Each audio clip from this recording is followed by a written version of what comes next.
Garden चंगुबगी सिदैदा अखोई सि हंदा अहानबा पानबैरे कइनो खामेसिन बजे याम चावबा मचाजे जानतुकसिना होरेन कोटलनी नापाकपी गतिलो मनासिना कांसोइ दा हापनी मतो हौरागा फरिसिनादी नंग इसागी चाकि इसाना थोंगा चाना चाबजु हाउदो माने अदे इसागी खर्चा पैसा जे इसा तानबा अदुना मेना मुंग नुवाय सिजनने अदुदी हाइदेने मतै मनावगी येंगबदा जोंगा मकोक मानबा गाक्ता फिबम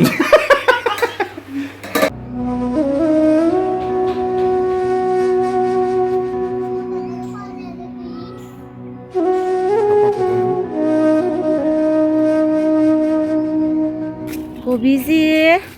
चाखुरपगी मतुंगिना खाद खितंग हापीगे कका नंग मखादा ताहले पोकचोइजु यामना फई अखोइगी मका अमुक तारे कोइजी हनंदा मथंग दैदि हिंजांग दि सुंगलै लेर पोकचोइ अमुक चा कोबी अमुक चा से मुखपदा तु कन तोवे खुदसे चंद्रमेना मका अमतंग दम हापगदम यार सी हापमरो नंगा हापमदि दना जी हापमदि ai हापमरो सा अदु तारि दना हापम ओरो ताहंगन पामु या द तोर मिने कोबी जे कना तोर सी मिने पेरे पेरे लाव नंग हांगो ले हाप सी समजले ana सी चाइ मदा जाय ना आइना चाइबदो ngana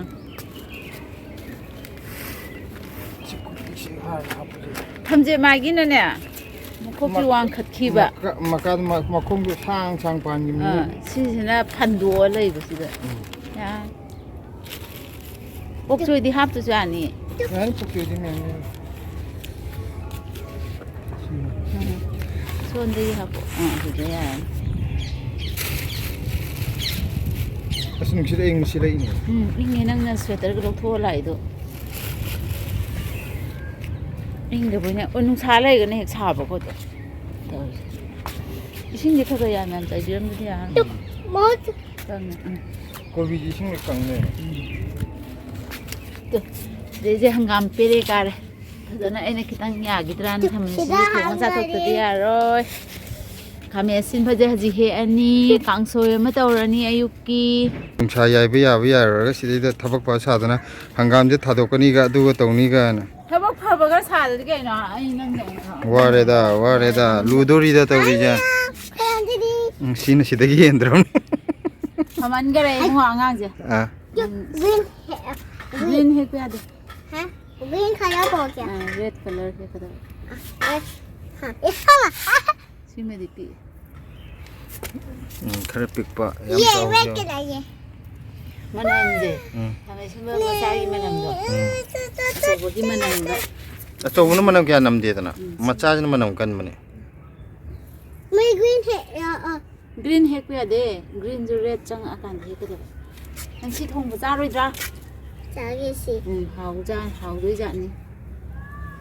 मम्मा ये तो आया है ये तो आया थोड़ी गलती से हो गया ये गलती से कनो अम काय रे हायरा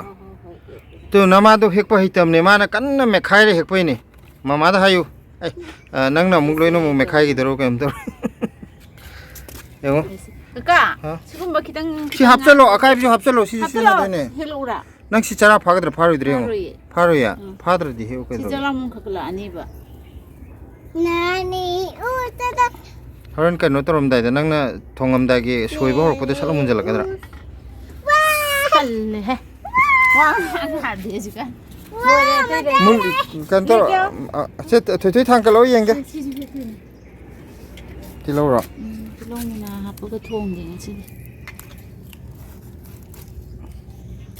मथोय मखादा तारे खुंगलो सिदि हाउदोरी तिलौं मचागे जि हेक पयानी मखा ताबगे युंगना लेबदि हे ओय बपोलो होइने तिलौं मचादगी हेक पयानी हाइजे लोय फुक्तलो हाइबनते मका आजिंग दो मचाइ जे वानी मपोप याम चावसे लेव फतब कांगुगिदि अचौबो समान देन अखोय सोंगी जो याम कायना फबो yok disi gi ne hele faba si heroge yunga leibese ningdreba ay yundaraga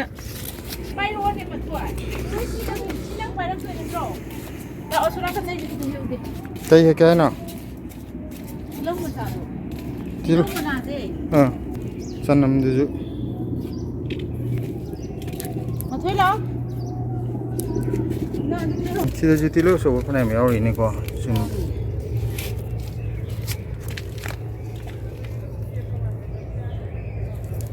In bisa jatuh namanya.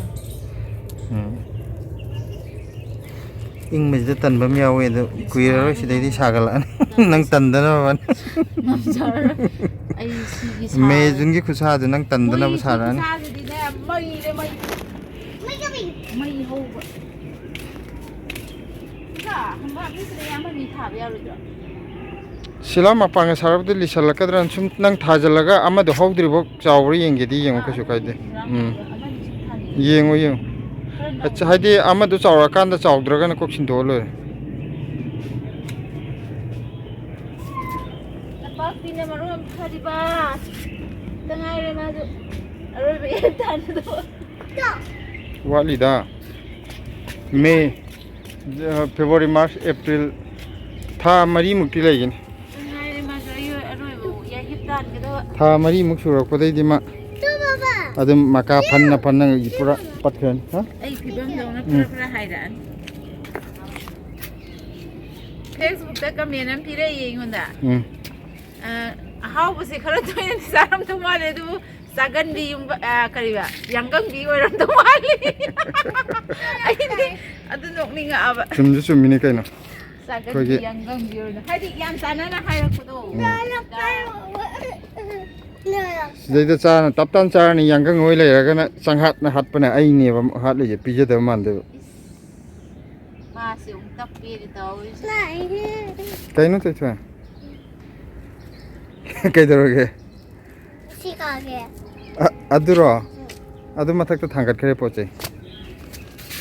Đi mà khai lấy được fulani. Chỉ đây cái điều mục sang trức sang cái bích thà là đâu. Họ biết thà cái lấy cái gì nữa. Tu hektar lur nu. Nang tuning khok te hekaya kana son gi apha bajde he o sidege. Mana mayam nei bajde. Asidi masai yung lei bajde ngai ba he puda. Sidi mana do mayam lei dana sha. Mane thoi adu ne. Morong ngarang nungdang di me pudo. Adu yam hawe. Dan tu sikot na ba man ni hela ma to dira. Thatlu kai droge kana thak kana ma paloi sara adu de.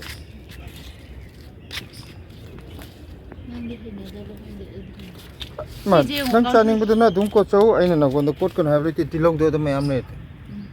adu yong na karo ka ho ro nge de dum si makata di dum tham sidagi na pi yam ta pho sida phoidal am se na pi awang phau man wa mai ma khok ti chung ma son gi na pi pung sang sang wa mar sida ma no ngai na horum ma chani yam wang na ho le ma Pamui si tu hangam di si wa pha ga do maka sang lai jo ba si de ga tai hangam ho sau do ma ni nati si le bak si kai gina ma hap chali go te le ba hap no si se mai wa khan di asidi napi ne asidi napi ma di khang pote napi ne karam no chan bu khang le ti aba mutru bi je sila phan chong khle he mutru bi chong bi bit noi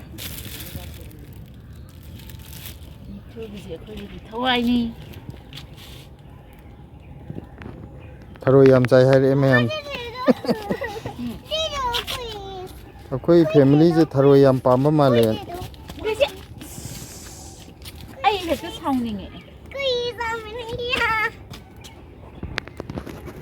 punar kan ko sida khambini ngai mi leite ai ara dum video na mai yenga le dum yengo punar yengo mayam punar yengo ne ni dum punar jado ba na ko pije hogdi hogal e asan to khiyadre hekpa si chang mana di katin ji de sungang na bam le je ate ji ne mapo si chang na hor ga mama hi i akoi si de khamen sin ba jing je am ta tharo na te maton da hogjere inga te ne ma maton da hogja jina mapop se mayam mapan bula e sila tu si jina tu mapop se loi phar ga ko loi chaw e akoi na thawin tha ba jina phate mana hojur ko duna matona hojab ina paisi na yam phare matona oi loi ho lage maning tamna tu sidaga horai je atop je chong khlake ha ni tam tamna dum pangtung chong khleo kha me sim ba pambi ma mari manga hojik phajana hori kame sin ba maton hora aga phari sinadi nang isa gi chak chi isa na thong sa na sa bi ju hau no mani ade isa ge khorsa paisa je isa tan ba adura me na mung nu ai season ani adudi ade adi kaino tong na da bi mikha po na da bi hojik ti nupi nu pa right chap mana rabani tin hai nupi ne nu pa da na da sur nang wari de iya de tin hai ai gi wari sin na khang de de mi hojik ta mamai wari yam ngam ba sa law ne hek to hong to ki khang de kari hai to no aju kaino mai ge tong ne hai bum khang de kaw to kar silabu ur di ba wa je ta loi kaw to ki ba ki ba ki ko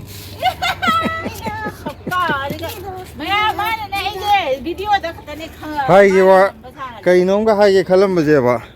ma u de dum thak thak ni khra ni dum hai ngam ro dum kaw re yel dan ni adi phada amta hai ra ka pu ge sin ai khali ji taring lai bi dong lai ra pu ge da ba yam kang mon ba gi ra kai ma hai ba ngam de ma chi le ngam de sana na kum sa la sa la te la kem te ulo se kai kai he hujiki kitchen garden changu bogi sidai da akhoi si handa ahan ba pan bai ra kai no khamin sin ma je am chaw ba ma cha je santuk sina horen kot la ni napak pi ga tilo mana sina kangsoi da hapan hau na sa dhara ge hau na thum dhara ge kang ho ngau ra ga ha hai ai nga na ro wo ji kya sa ngi ba nga ro bi kya chang dia adu di ga di hau bu ko nga thong na ta pa kang choi gum ba thong kan da na nga ataw bu du na ina nga ro char ge nang na ka no gum ba kang ro bora ra ma to ro sa ro ko lo ko no adu kot pu jo ngon da hangi do kai no kot ke na te kot se hai hoi kot se adu hangam ge di pa chong ko bi ge che pa chong te chong gi dro ko bi lai ko bi phul bu di chong ge khang ko bi lai ju chong na bra koi thami ja thami ban hayeng thuk ta kar lo ai ko bi lai gi ji di khang de ko bi phun bu di chong ge khang ma cham cha mayam ko bi lai ji ju kak that khra ga somai tham ba je chong khat bra chong khat ta ko bi lai de chong am do man de do khang de ju hai bi ro akhang ba yaw ga di adu ga phul bu di kak that khra ma tung da len that khra ga mu makhok to ma cham cham cha chong khalak po yaw bu ko adu bu di khang ba ada lai ji di khang de in hekalo adu pere kai do ndu no si jina saw he pere da phajai batin da hapjala pira pira ai ni ka sa ma photo sa da bang amakani nang di ai na sa po dum sa nang di double triple sila nang vitamin wa le wa ngang da kamay lo rasi yang kang ye mayam to ay ngasi ayuki hatar ayuki hinjang se khamai sinba ngasai hek podune khamai sinba ngasai hek podo adu samthong am tawrage ngaki jau kitang ama hapaga aduga sona kangisina nahan maring kha khara leibako aduga sigi ama ngausalage aduga moro ama metlaga loire ngasigi haudong male ngasigi machanle mayang kangsoi je phajana sogalai haudong man gai sogalai haudong male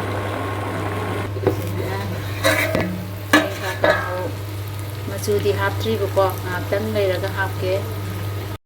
kaino da nongum khai de ba matam chara nong ta chak pi ja ba ji ma khangi draw ni adu nong kha ko do no ka law ke do ra no chak ra me kara hai da re khara mating pang thala ku da re nang chak ra me kai mating no khur ham to ro hai ro chak chan na ba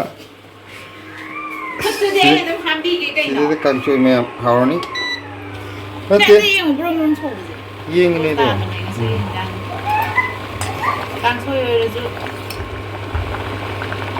ju tu khoi nong phado khang lo ba si jang de nga ki jau yam ka tro thai ani ju ahum re akoi ahum ge ahum di su ma